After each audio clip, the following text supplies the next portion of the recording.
Nuevamente, bienvenidos amigas y amigos a mi canal de YouTube. La Ciudad del Vaticano, oficialmente Estado de la Ciudad del Vaticano, es un país soberano que se encuentra en cabeza del Papa, que es su máxima autoridad. El Papa ha sido y es árbitro de solución de conflictos internacionales.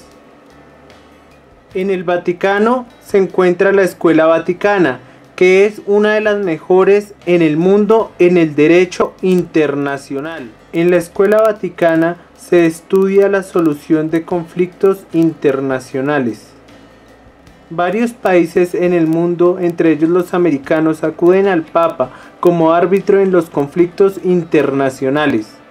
El Vaticano es sujeto de derecho internacional. Con el Vaticano cabe preguntarnos si es o no es un Estado. Esta es una mega pregunta que debemos hacernos. Para dar respuesta a la anterior interrogante, si el Vaticano es o no es Estado, es necesario que veamos los elementos que se necesitan para ser un Estado. Primer elemento, territorio. Segundo elemento, población. Tercer elemento, gobierno. Cuarto elemento, soberanía. Quinto elemento, reconocimiento. Repasemos. El Estado debe reunir 5 elementos, que son territorio, población, gobierno, soberanía y reconocimiento. Veremos si el Vaticano cumple con esos 5 elementos. En la Edad Media, en la modernidad, la Iglesia tenía gran control espiritual, material, temporal, control prácticamente sobre la mayoría de Italia. Ese control que había sobre el territorio italiano en el siglo XIX, a finales de ese siglo, abrió un movimiento nacional muy fuerte en Italia, que sería influenciado por Garibaldi, en el cual se le quitaría territorios al Vaticano. Este sería hecho en Italia y sería llamado la Ley de Garantías. ¿Qué es esto de la Ley de Garantías? La Iglesia tenía un 70 y 75% de control territorial en Italia. La Ley de Garantías lo que buscaba era controlar y limitar al Papa.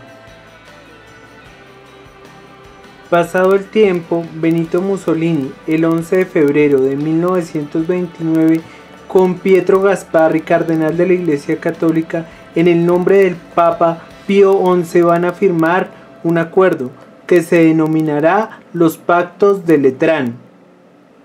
Mirando los temas anteriores, analizaremos los 5 elementos que debe reunir el Estado Vaticano. El primer requisito para ser Estado es el territorio. En los Pactos de Letrán se le dan a la Iglesia 44 hectáreas, en principio al Vaticano.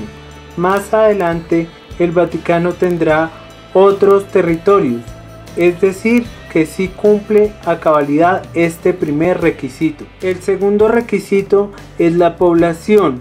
¿Puede tener nacionalidad una persona del Estado del Vaticano? Para saber si se puede tener nacionalidad hay 3 teorías. La primera es el ius sanguinis, la segunda es el ius soli y la tercera es el ius domicilii. El ius sanguinis trata de una mamá y un papá que tengan un hijo. El ius sanguinis, con el cual se obtiene el derecho de acceder a una nacionalidad en virtud de la nacionalidad que ostentan los padres.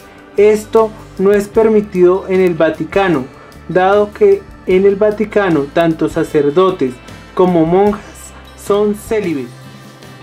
El ius soli es por el cual se obtiene el derecho a la nacionalidad en consideración al lugar de nacimiento. Es decir, si en la plaza de San Pedro una madre embarazada da a luz a un niño, este bebé no es del Estado del Vaticano, sino este bebé es italiano. El ius soli, la ciudadanía es funcional, es dada por el Papa.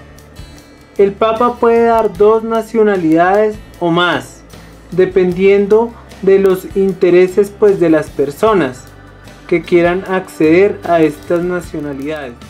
El siguiente elemento es el ius domicilii, en virtud del cual se accede a la nacionalidad por el domicilio. Esto es relativo, dado que muchos trabajadores de la Ciudad del Vaticano van y vienen, muchos son contratistas. El tercer elemento es el gobierno. El gobierno en cabeza del Papa, que es el jefe del gobierno y quien maneja el derecho canónico. El derecho canónico excluye al derecho penal. Esto quiere decir que si en la plaza de San Pedro una persona mata a otra persona, ya entran los carabinieri a arrestarlo y es sometido al derecho penal. El derecho canónico nos habla de temas civiles, nos habla también de temas de familia y nos habla de temas administrativos y comerciales. La Guardia Suiza, su primer traje diseñado por Miguel Ángel. La Guardia Suiza no es un ejército.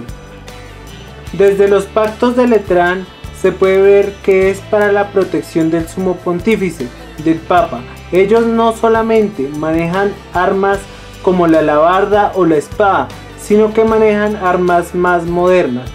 Pero solamente quien tiene el control de la primacía de las armas en Italia es el Estado italiano, quien lo ejecuta por medio de los carabinieri y el ejército italiano. El cuarto elemento es la soberanía.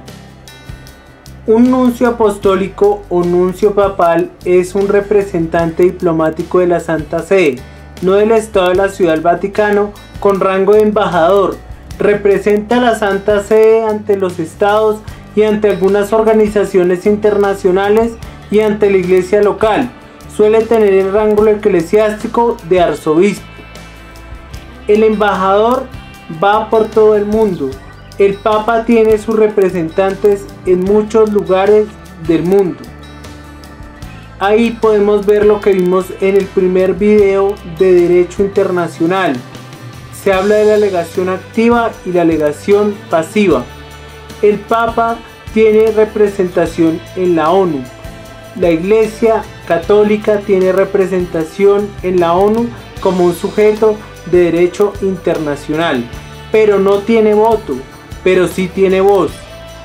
¿Por qué? ¿Por qué tiene voz y no tiene voto?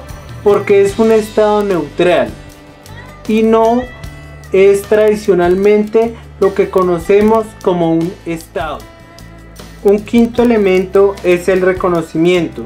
El reconocimiento es el que dan otros estados al Estado del Vaticano, en el cual dan el aval de sujeto internacional. Muchas gracias amigos y amigas nuevamente por ver mi canal de YouTube.